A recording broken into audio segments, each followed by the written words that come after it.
નમસ્કાર વિદ્યાર્થી મિત્રો,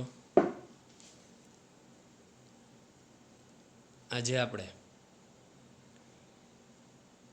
ચેપ્ટર 1 ધોરણ 12 જીવવિજ્ઞાનની અંદર નીટની શરૂઆત કરશું. છેલ્લા લેક્ચરની અંદર વાનસ્પતિક પ્રજનન ની રચનાઓ ભૂસ્તારી, ભૂસ્તારિકા, અધોભૂસ્તારી, કંદ, ગ્રંથિલ, પ્રકલિકા વગેરે આપણે નીટને અનુલક્ષીને ઉદાહરણ સાથે અભ્યાસ કરેલો. હવે ત્યારબાદ બીજો ટોપિક્સ ઇન્ટ્રોડક્શનની અંદર જ ટેક્સ્ટ બુકમાં આપેલું છે. કેટલાક સજીવોનો અંદાજિત જીવન અવધિકાળ. તો અહીંયા કેટલાક ટેક્સ્ટ બુકની અંદર આપણને 14 જેટલા આપેલા છે. એ સિવાયના વધારાના નીટને અનુલક્ષીને કેટલાક યાદ રાખવાના. વધુમાં વધુ જીવન અવધિ, તેમાં સૌ પ્રથમ કેટલાક સૂક્ષ્મ સજીવો તો કેટલીક મિનિટ કે કલાક માટે જ જીવંત રહી શકે. મેફ્લાય તો 1 દિવસ એનો જીવન અવધિ. અહીંયા આપણે આખો ટોપિક્સ વિસ્તૃતમાં ચર્ચા કરી ગયેલા છે, એટલે જીવન અવધિકાળની આપણે અત્યારે વધુ ડિટેલમાં ચર્ચા કરતા નથી.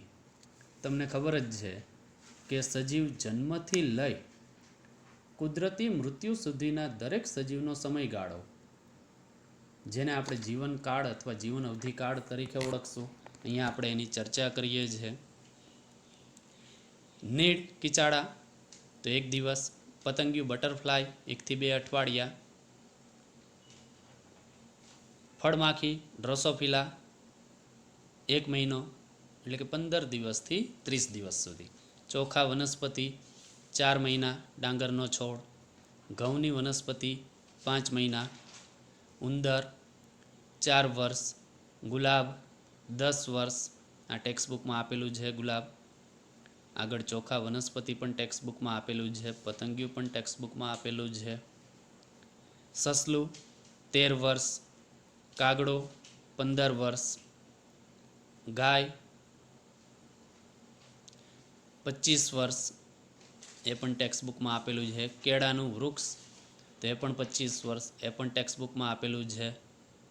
વાંદરો 26 વર્ષ જીવન અવધિકાળ, કૂતરો 25 વર્ષ. આ 15 યાદ રાખવાના. ત્યારબાદ બિલાડી તો 35 થી 40 વર્ષ વધુમાં વધુ જીવન અવધિકાળ તેમનો. વહેલ માછલી 37 વર્ષ, ઘોડો 50 વર્ષ, મગર 60 વર્ષ, હાથી 60 થી 75 વર્ષ, માનવ 100 વર્ષ વધુમાં વધુ જીવન અવધિકાળ માનવનો. પોપટ 140 વર્ષ, ટેક્સ્ટ બુકમાં આપેલું છે. આ પણ કાચબો 100 થી 150 વર્ષ, એ પણ ટેક્સ્ટ બુકમાં આપેલું છે. વડનું વૃક્ષ 200 થી 300 વર્ષ, એ પણ ટેક્સ્ટ બુકમાં આપેલું છે. સિકોયા સિમ્પરવિરેન્સ રેડવુડ 3000 થી 4000 વર્ષ, વિસ્તૃતમાં આપણે ચર્ચા કરી ગયેલા છે એના વિશે. ઈગલ ગરુડ 90 વર્ષ, સિંહ 30 વર્ષ, વાઘ 25 વર્ષ, ખિસકોલી 16 વર્ષ અને ડુક્કર 27 વર્ષ. ક્લિયર વિદ્યાર્થી મિત્રો? આ 30 યાદ રાખવાના MCQ માટે. ચાલો, ત્યારબાદ પ્રજનન તો એ આખું ડિટેલમાં આપણે ભણેલા જ છે. પ્રજનનની વ્યાખ્યા, એને અનુલક્ષીને પ્રશ્નો, પ્રજનનના મુખ્ય 2 પ્રકારો, અલિંગી પ્રજનન અને લિંગી પ્રજનન. એટલે અહીંયા ફરીથી આપણે એની ચર્ચા કરતા નથી વિદ્યાર્થી મિત્રો. આગળ ચેપ્ટર ચાલુ કરેલું ત્યારે પણ ચર્ચા કરેલી, રિવિઝનની અંદર પણ આપણે વિસ્તૃતમાં ચર્ચા કરી ગયેલા છે. અને સેમ NCERT ટેક્સ્ટ બુક જ છે આખો ટોપિક. ક્લિયર વિદ્યાર્થી મિત્રો? હવે આપણે આકૃતિ જે આપેલી છે ટેક્સ્ટબુકની અંદર ફરીથી એ જોતા જજો. અને ટેક્સ્ટબુકની અંદર અડધામાં આયુષ્ય આપેલું છે, અડધામાં આયુષ્ય આપેલું નથી. એ તમારે જાતે કરવાનું છે ફિલઅપ. એટલે ફરીથી આપણે અહીંયા હું બોલતો જાઉં અને તમે નોટ્સની અંદર લખતા જજો. હાથી તો એ આપેલું નથી ટેક્સ્ટબુકમાં, તો ત્યાં લખવાનું 60 થી 75 વર્ષ. ગુલાબ તો ત્યાં 10 વર્ષ લખવાનું, ત્યાં પણ ખાલી જગ્યા જ આપેલી છે એટલે જાતે તમારે લખવાનું છે 10 વર્ષ. કૂતરાની અંદર પણ નથી આપેલું એનું આયુષ્ય એટલે ત્યાં લખવાનું 25 વર્ષ અહીંયા ટેક્સ્ટબુકમાં તમારી. પતંગિયું આપેલું છે ટેક્સ્ટબુકમાં 1 થી 2 અઠવાડિયા. કાગડામાં પણ આપેલું છે 15 વર્ષ. કેળાના વૃક્ષ, કેળનું વૃક્ષની અંદર નથી આપેલું એટલે ત્યાં તમારે લખવાનું 25 વર્ષ વધુમાં વધુ જીવન અવધિ કાળ તેમનો. ગાયની અંદર પણ નથી આપેલું એટલે ત્યાં લખવાનું 25 વર્ષ. પોપટ 140 વર્ષ. મગરની અંદર આપેલું જ છે 60 વર્ષ. ઘોડો ત્યાં આપેલું નથી એટલે ત્યાં લખવાનું ટેક્સ્ટબુકમાં 50 વર્ષ. ફળમાકી પણ નથી આપેલું એટલે લખવાનું 1 મહિનો. ચોખાની અંદર પણ ડાંગરનો છોડ નથી આપેલું તો ત્યાં લખવાનું 4 મહિના. કાચબામાં આપેલું જ છે 100 થી 150 વર્ષ. વડના વૃક્ષમાં આપેલું નથી તો ત્યાં લખવાનું 200 થી 300 વર્ષ. ક્લિયર વિદ્યાર્થી મિત્રો? કેટલાક સજીવોનો અહીંયા અંદાજિત જીવનકાળ આપેલો છે અને અલગ અલગ દેશની અંદર અલગ અલગ આ પ્રાણી વનસ્પતિનો જીવનકાળ પણ થોડો ચેન્જ થઈ શકે. ક્લિયર વિદ્યાર્થી મિત્રો? આ એક ટોપિક્સની વાત કરી. ચાલો ત્યારબાદ વાનસ્પતિક પ્રજનનની કુદરતી પદ્ધતિઓની ચર્ચા કરીએ. આ પણ વિસ્તૃતમાં આપણે અભ્યાસ કરી ગયેલા છે પણ ફરીથી એકવાર નજર મારી દઈએ કે વનસ્પતિમાં પ્રસર્જનની કુદરતી પદ્ધતિઓમાં અનુકૂળ પર્યાવરણીય પરિસ્થિતિ હેઠળ માતૃ વનસ્પતિમાંથી નવો છોડ વિકાસ થવાની પદ્ધતિ ખૂબ સામાન્ય. એટલે માતૃ પિતૃ વનસ્પતિમાંથી જ નવો છોડ બને. દાખલા તરીકે મૂળમાંથી નવો છોડ બને તો એ વાનસ્પતિક પ્રજનનની કુદરતી પદ્ધતિ તરીકે જ. પ્રકાંડમાંથી પણ પર્ણમાંથી અથવા પુષ્પમાંથી અથવા કક્ષકલિકામાંથી નવો છોડ બને તો એ વિશિષ્ટ પ્રજનન અંગો છે તેમના, કે મૂળ પ્રકાંડ પર્ણમાંથી કે પુષ્પકલિકા કે કક્ષકલિકામાંથી નવો છોડ બનવાની પદ્ધતિને કુદરતી પદ્ધતિઓ તરીકે ઓળખશું. અહીંયા આકૃતિ સાથે આપણે એની ચર્ચા કરીશું. ટેક્સ્ટબુકની અંદર બધી જ આકૃતિ આપેલી નથી એટલે અહીંયા તમારે યાદ રાખવી પડશે વિદ્યાર્થી મિત્રો. ટેક્સ્ટબુકમાં વિસ્તૃત ચર્ચા નથી આની એટલે મૂળ દ્વારા વાનસ્પતિક પ્રજનન કરતી વનસ્પતિ આ પણ આપણે રિવિઝનના લેક્ચરની અંદર મેં ચર્ચા કરી જ ગયેલો છું એટલે ફરીથી ઝડપથી આપણે આગળ વધવાનું તેમાં કે સક્કરિયું, સતાવરી અને ડાહલિયા જેવી વનસ્પતિમાં મૂળ દ્વારા વાનસ્પતિક પ્રજનન થાય છે. અહીંયા આકૃતિ આપેલી છે ડાહલિયા, એનું પ્રકાંડ. આ જે ભાગ દર્શાવેલો છે અસ્થાનિક મૂળ જે ફૂલે અને ત્યાર પછી એમાંથી નવો છોડ નિર્માણ થાય અસ્થાનિક મૂળમાંથી. બીજી આકૃતિ સક્કરિયાની આપેલી છે. આ સક્કરિયાના અસ્થાનિક મૂળ ભૂમિના સંપર્કમાં આવે અને નવો છોડ વિકસાવે. આ આકૃતિ સાથે આપણે સરળતાથી એને સમજી શકીએ.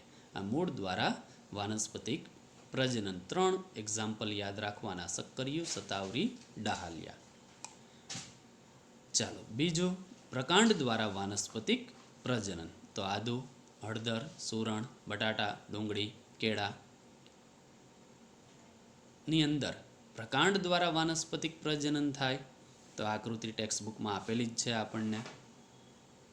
આ એની આંખ, એ અંકુરણ પામતી આંખ કલિકા અને ત્યારબાદ એનો તેમાંથી નવો છોડ વિકસાવે.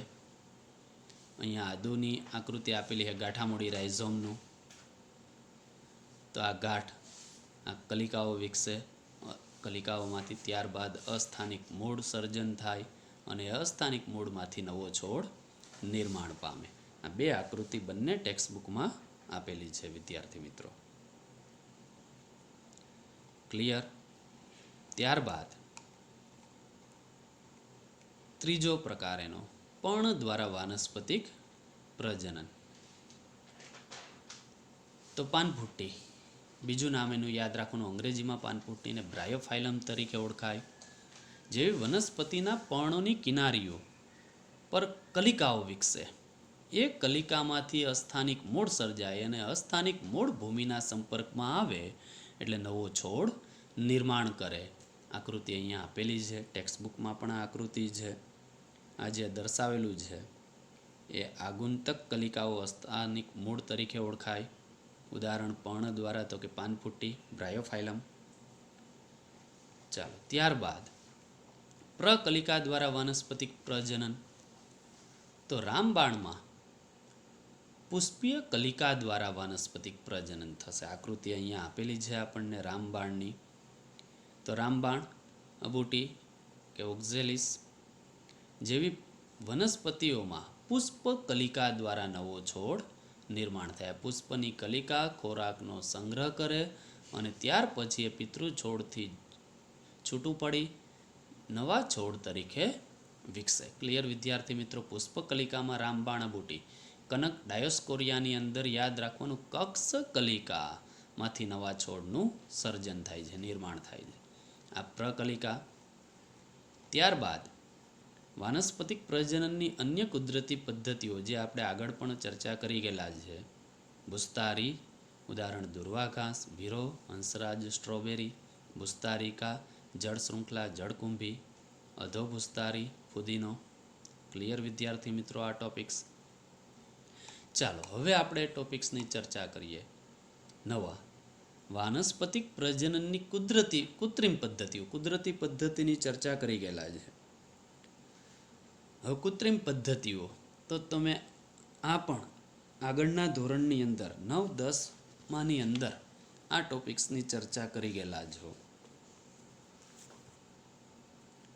તો વનસ્પતિના અંગો કોઈ એક ભાગ લેવાનો, તેમાંથી આપણે નવો છોડ મેળવવાની વનસ્પતિ પ્રજનન માટેની કૃત્રિમ પદ્ધતિઓ છે. દાખલા તરીકે ગુલાબ, તો એના મૂળના ટુકડાઓ જો આપણે કાપીને ભૂમિમાં દબાવશું તો એમાંથી નવો છોડ વિકસે, અથવા ગુલાબના પ્રકાંડને કાપીને જમીનમાં કુપાવશું તો પણ એમાંથી નવો છોડ વિકસે. તો એ કૃત્રિમ પદ્ધતિ જ છે. પહેલાં વાત કરીએ કલમ કરવી, પહેલી પદ્ધતિ. તો પહેલાં મૂળ દ્વારા અને પછી પ્રકાંડ દ્વારા ચર્ચા કરીએ. મૂળના ટુકડાને કાપવાના, ભેજવાળી જમીનમાં ખૂંપાવીને કૃત્રિમ રીતે તેમાંથી અસ્થાનિક મૂળ સર્જન પ્રેરી શકાય. એમાંથી અસ્થાનિક, એ જે ખૂંપાવેલો ભાગ ભૂમિમાંથી હશે એમાંથી ધીમે ધીમે થોડા દિવસ બાદ અસ્થાનિક મૂળ સર્જન થાય. ઉદાહરણ યાદ રાખવાનું, લીંબુ અને આંબલી દ્વારા મૂળ દ્વારા આપણે નવો છોડ વિકસાવી શકીએ. આ વાત કરી આપણે મૂળ દ્વારા કલમ કરવી. હવે પ્રકાંડ દ્વારા તો ગુલાબ, શેરડી, સેવંતી, ચીની ગુલાબ, જાસૂદ, ગુલદાઉદી યોગ્ય માપના પ્રકાંડના ટુકડા કાપીને ઘરે આમાંથી ગુલાબનો છોડ પણ હશે, જાસૂદનો છોડ પણ હશે. હમણાં ફ્રીજ જો તો એકાદ ટુકડો કાપી અને એમને કુંડાની અંદર રોપો. ભેજવાળી જમીનમાં ખૂંપાવી નવા છોડ તરીકે વિકસાવાય છે. ક્લિયર વિદ્યાર્થી મિત્રો? હવે પ્રકાંડના ભૂમિગત ભાગમાંથી અસ્થાનિક મૂળ વિકસે છે. એમાં જમીનમાં જે ભાગ હશે આપણે ખૂંપાવેલો એમાંથી અસ્થાનિક મૂળ વિકસે, અને પ્રકાંડના હવાઈ ભાગ ઉપર જે જમીનની બહાર ભાગ હશે એમાં આવેલી કલિકાઓ નવી કૂંપળોનું સર્જન કરે, ફૂટે છે. આ પ્રકારે તૈયાર થયેલ નવા છોડને આપણે કલમ કરવી તરીકે ઓળખી શકીએ. ત્યારબાદ આ કલમોને યોગ્ય જગ્યાએ પ્રત્યારોપણ પણ કરી શકીએ. આ બીજો પ્રકાર કલમનો પ્રકાંડ દ્વારા. પ્રકાંડ દ્વારા યાદ રાખવાનું, ગુલાબ, શેરડી, ચીની ગુલાબ, ગુલદાઉદી. મૂળ દ્વારા યાદ રાખવાનું, લીંબુ, આંબલી. ક્લિયર વિદ્યાર્થી મિત્રો? અહીંયા એમની આકૃતિ પણ આપેલી છે. જો જમીનમાં રોપેલ કલિકા ધરાવતો પ્રકાંડનો ટુકડો, કલિકાઓ ધરાવતો હોય આવી કક્ષ કલિકાઓ, એને આપણે જમીનની અંદર ખૂંપાવી દેવાનું. ત્યારબાદ એ કલિકાઓ માંથી નવી કૂપળો ફૂટશે થોડા દિવસમાં. બીજું આપેલી છે આકૃતિ, પ્રકાંડના ટુકડામાંથી વિકસતા પ્રરો. ઉપરના ભાગે અહીંયા કલિકા જે હતી એમાંથી પ્રકાંડ વિકસશે, નીચેના ભાગમાંથી મૂળ તંત્રનો વિકાસ થાય અને આખો નવો છોડનું સર્જન થાય. ત્રીજી આકૃતિ. ક્લિયર વિદ્યાર્થી મિત્રો? આકૃતિ દ્વારા આપણે સરળતાથી તેમને સમજી શકીએ. ચાલો, બીજી પદ્ધતિ આપેલી છે દાબ કલમ. તો ગુલાબ, આમાં પણ ગુલાબ આવશે, લીંબુ આમાં પણ આવશે, દ્રાક્ષ, જાસૂદ, જુઈના ઉછેરમાં આ પદ્ધતિ સામાન્ય રીતે વપરાય છે. અહીંયા આકૃતિ એની સામે આપેલી જ છે કે વનસ્પતિની જમીનની સપાટી તરફ આવેલી, આ જમીનની સપાટી નજીક છે, નીચલી ડાળીઓને આપણે વાળી દેવાની. આ રીતે વાળી જમીનમાં એવી રીતે દબાવી દેવાની, આ ડાળીને જમીનમાં દબાવી દેવાની જેથી ડાળીનો ટોચનો ભાગ જમીનની બહાર રહે. આ ટોચનો ભાગ જમીનની બહાર રાખવાનો અને વચ્ચેનો વિસ્તાર ભૂમિમાં દબાયેલો રહે. આ દબાયેલો ભાગ ભૂમિમાં, આ ભાગ બહાર રહેશે. હવે ભૂમિમાં દબાયેલા ભાગના પ્રકાંડ પરથી, આ દબાયેલો ભાગ એમાંથી પ્રકાંડ ઉપરથી અસ્થાનિક મૂળ સર્જાય. ત્યાર પછી આ ડાળીને પિતૃ છોડથી કાપી અલગ કરવામાં આવે. આ રીતે આપણે આમાંથી નવો છોડ વિકસાવી શકીએ. ક્લિયર વિદ્યાર્થી મિત્રો? દાબ કલમ. અને ત્રીજી પદ્ધતિ આપેલી છે આરોપણ.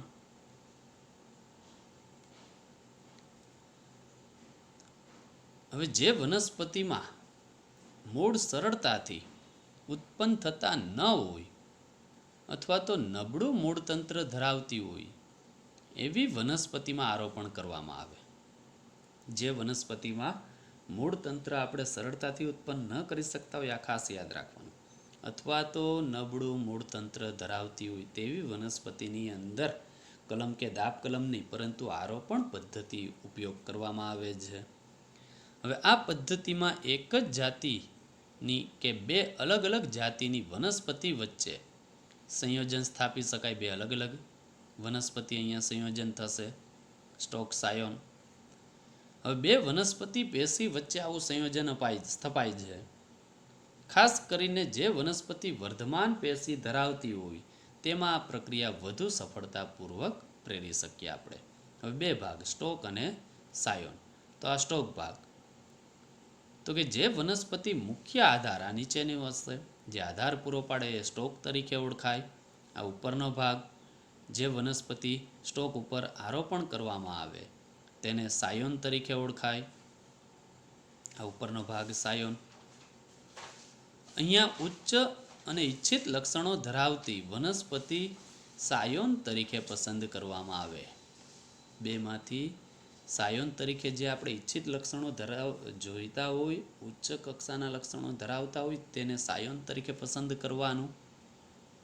હવે સ્ટોક પર સાયોન કરવાની વિવિધ પદ્ધતિઓ છે. અહીંયા એક્ઝામ્પલ યાદ રાખવાના: આંબો, સફરજન, નાશપતી, લીંબુ, જામફળ, લીચી અને અન્ય ઘણા ફળો માટે ઉપયોગી વનસ્પતિની ઉચ્ચ જાતિઓ આ પ્રકારે પ્રાપ્ત કરવામાં અને જાળવવામાં આવે છે.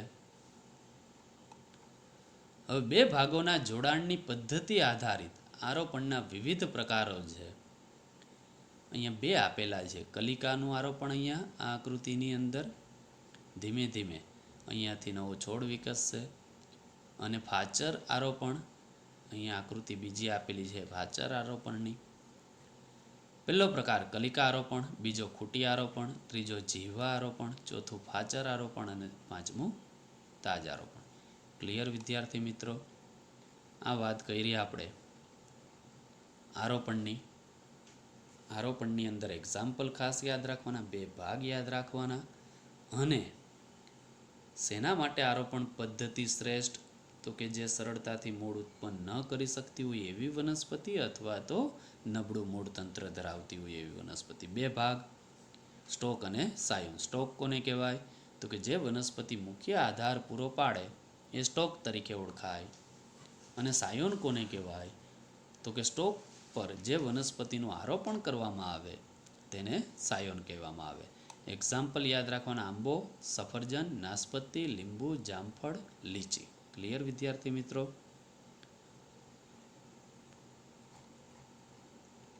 દાબ કલમની અંદર એક્ઝામ્પલ યાદ રાખવાના: ગુલાબ, લીંબુ, દ્રાક્ષ, જાસૂદ અને જુઈ. અને કલમની અંદર મૂળ દ્વારા તો કે લીંબુ અને આંબલી, પ્રકાંડ દ્વારા ગુલાબ, શેરડી, સેવંતી, ચીની ગુલાબ એટલે જાસૂદ અને ગુલદાઉદી. ક્લિયર વિદ્યાર્થી મિત્રો? નમસ્કાર.